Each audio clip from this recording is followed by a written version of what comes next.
Shalom saudara, haleluya, selamat datang ke siri pembelajaran apologetik.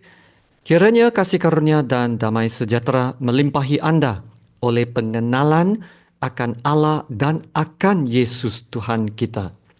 Kita berada dalam siri kematian dan kebangkitan Yesus. Kita telah melihat dari pelbagai sudut kenapa Yesus perlu mati. Namun, ada yang tidak percaya tentang kematian Yesus dengan mengatakan Yesus tidak mati. Ataupun Yesus telah diganti oleh seorang yang serupa dengannya. Maka Yesus tidak mati kerana ada orang yang mengambil tempatnya di atas kayu salib itu. Satu petikan yang telah diambil untuk menyangkal kematian Yesus adalah Matius bab 12 ayat 40, iaitu menggunakan kata-kata dari Yesus sendiri. Ayat ini berkata dalam Matius 12:40, sebab seperti Yunus tinggal di dalam perut ikan 3 hari 3 malam, demikian juga anak manusia akan tinggal di dalam rahim bumi 3 hari 3 malam. Nabi Yunus tenggelam di hanyut laut, tapi tidak mati. Nabi Yunus ditelan ikan besar, namun tidak mati. Nabi Yunus berada di dalam perut ikan 3 hari 3 malam. Tidak mati juga. Nabi Yunus dimuntah keluar dari perut ikan. Tidak mati juga. Tidak mati. Ya, tidak mati, tidak mati, tidak mati. Begitulah anak manusia, yaitu Yesus akan tinggal di dalam rahim bumi 3 hari 3 malam. Tidak mati. Tanda Yunus adalah bukti Yesus tidak mati. Nah, itulah. Ya, begitulah penjelasan orang yang menyangkal kematian Yesus, mengatakan Yesus tidak mati. Ya saudara, Yesus benar-benar telah mati. Yesus dikuburkan dan Yesus bangkit dari kematiannya. Yesus tidak diganti oleh seorang yang serupa dengannya di atas kayu salib itu. Dan kita lihat sekarang beberapa bukti kematian Yesus. Yang pertamanya, bila Yesus disalibkan, ada ramai orang yang berada di bawah kaki salib itu. Di antaranya adalah seorang perempuan bernama Maria dan seorang murid Yesus bernama Yohanes. Dua orang ini adalah sangat penting. Maria adalah ibu kandung Yesus dan Yohanes adalah murid Yesus yang paling dekat. Satu-satunya murid yang diberi gelaran khas, yaitu murid yang dikasihi. Di atas kayu salib, Yesus berbicara kepada kedua-dua ibunya dan Yohanes. Yesus berkata kepada ibu, "Ibu, inilah anakmu." Dan kepada Yohanes, "Inilah ibumu."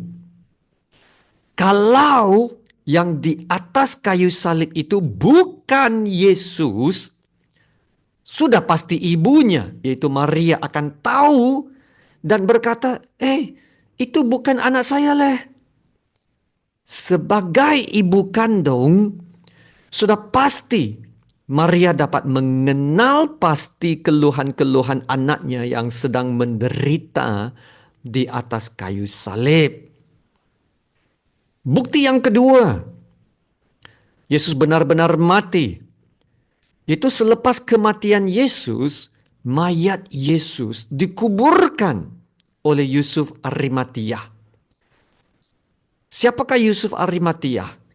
Dia adalah seorang Yahudi.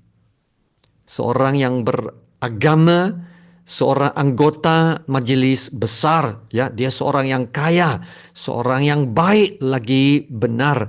Nah, seorang pengikut Yesus. Dia berjumpa dengan Pontius Pilatus untuk minta kebenaran, ya, untuk menurunkan mayat Yesus untuk dikuburkan.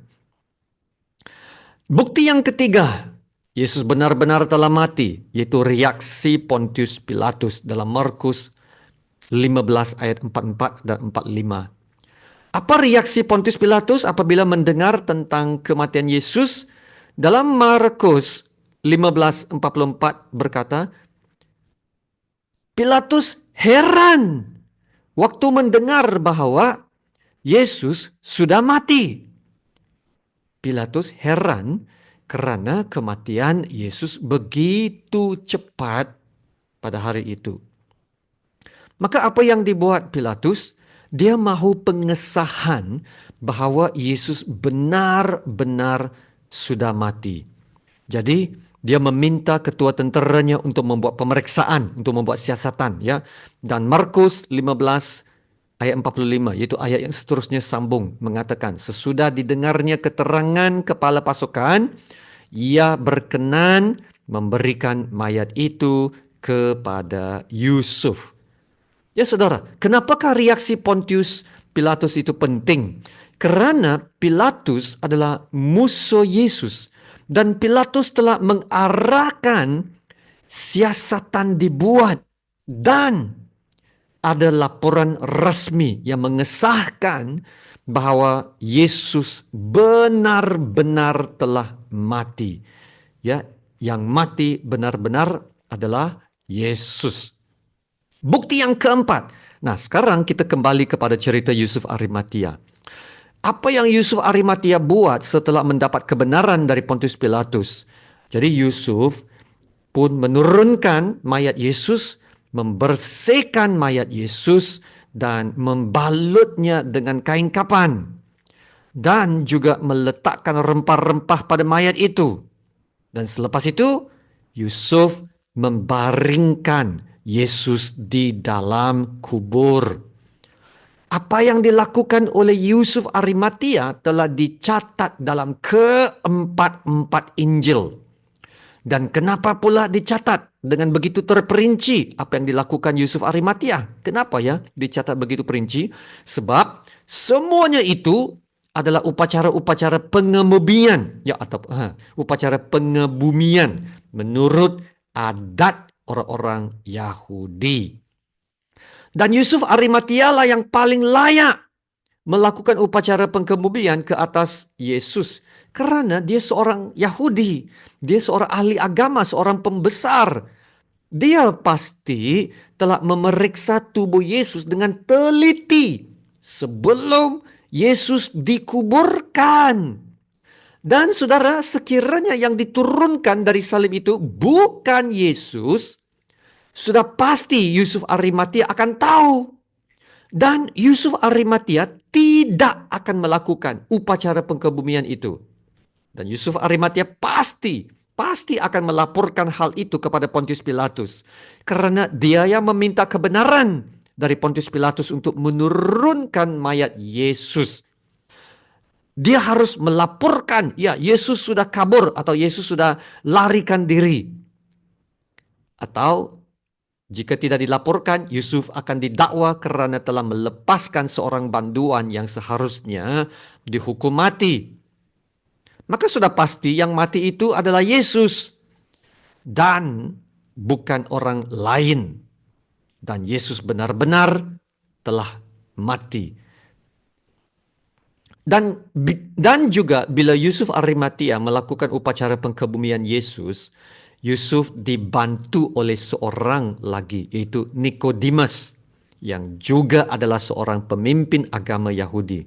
Maka ada dua saksi yang telah mengesahkan kematian Yesus dan mengkuburkan Yesus. Maka kita lihat bahwa terdapat bukti yang kukuh membuktikan Yesus telah mati karena terdapat ramai saksi kepada kematian Yesus. Selepas Yesus dikebumikan, kubur Yesus telah dijaga dan dikawal ketat oleh tentara-tentara Romawi. Nah, siapa yang meminta supaya kubur Yesus dikawal? Kepala imam-imam dan orang-orang Farisi lah. Kalau yang dikuburkan itu bukan Yesus, sudah pasti tentara Romawi tidak akan menjaganya. Maka ada cukup bukti dan saksi-saksi yang menunjukkan bahwa Yesus benar-benar mati. Tanda Yunus, kita kembali kepada tanda Yunus ini dalam Matius 12 ayat 40 yang kita baca tadi, tidak menyangkal kematian Yesus, tetapi mengukuhkan lagi perlunya kematian dan kebangkitan Yesus. Yunus mengorbankan nyawanya supaya dapat meredakan kemurkaan Allah, dan dengan pengorbanannya dia telah menyelamatkan orang-orang lain yang berada di kapal dengan ribut yang kuat itu. Masih ingat cerita itu? Dan saudara, soal meredakan kemurkaan Allah telah kita belajar dalam bahagian yang pertama sebelum ini, ya, dalam edisi yang pertama. Tetapi maut tidak dapat menahan Yunus. Yunus bebas dari cengkaman maut dan dia hidup. Inilah gambaran yang coba disampaikan oleh Yesus untuk memberitahu bahwa maut tidak akan berkuasa atau mengatasi Yesus. Yesus harus mengorbankan nyawanya untuk meredakan kemurkaan Allah dan memuaskan keadilan Tuhan. Dan 3 hari kemudian, Yesus bangkit dari kematiannya dan mengalahkan kuasa maut supaya kita dapat memperoleh hidup kekal oleh Yesus. Amin. Ya saudara, menurut hukum Taurat Musa dalam perjanjian lama, setiap tahun pada hari pendamaian, imam besar akan mengambil 2 ekor kambing jantan yang sama jenis. Ya, mesti sama jenis ya. Satu akan dilepaskan untuk menggambarkan pelepasan dari dosa. Yang satu lagi akan dikorbankan. Nah, inilah kambing yang menjadi pengganti yang menanggung dosa umat untuk mendapat pengampunan. Pada hari pendakwaan Yesus di depan Pontius Pilatus juga ada 2 pribadi yang sama. Ya, 2 pribadi yang sama. Satu adalah Yesus anak manusia dan satu lagi adalah Barabas, seorang penjahat, pemberontak. Tahukah saudara apa nama penuh Barabas? Nama penuhnya. Nama penuh Barabas adalah Yesus Barabas. Dan tahukah apa maksud Barabas? Barabas bermaksud anak bapa, Barabah dalam bahasa Aram. Ya, Yesus anak bapa. 2 pribadi yang sama. Itulah sebabnya Pontius Pilatus harus berkata, siapa yang kamu kehendaki ku bebaskan bagimu? Yesus Barabas atau Yesus yang disebut Kristus? Saudara, Yesus Barabas, Yesus anak bapa, tidak dimatikan. Tetapi Yesus anak manusia yang dimatikan. Sebagai anak manusia, itulah misi Yesus yang datang menjadi korban bagi manusia. Amin. Kita ini adalah seperti Barabas, penjahat, pemberontak. Kita yang seharusnya dihukum mati. Tetapi kita yang dilepaskan. Yesus anak manusia yang menjadi pengganti. Yesuslah anak domba Allah yang dimatikan. Yesuslah yang dikorbankan untuk menanggung dosa manusia, supaya kitalah yang dibenarkan. Haleluya saudara. Kita harus yakin bahwa Yesus benar-benar mati dan kematiannya adalah perlu, seperti mana yang dituntut hukum Allah untuk menjadi korban pendamaian.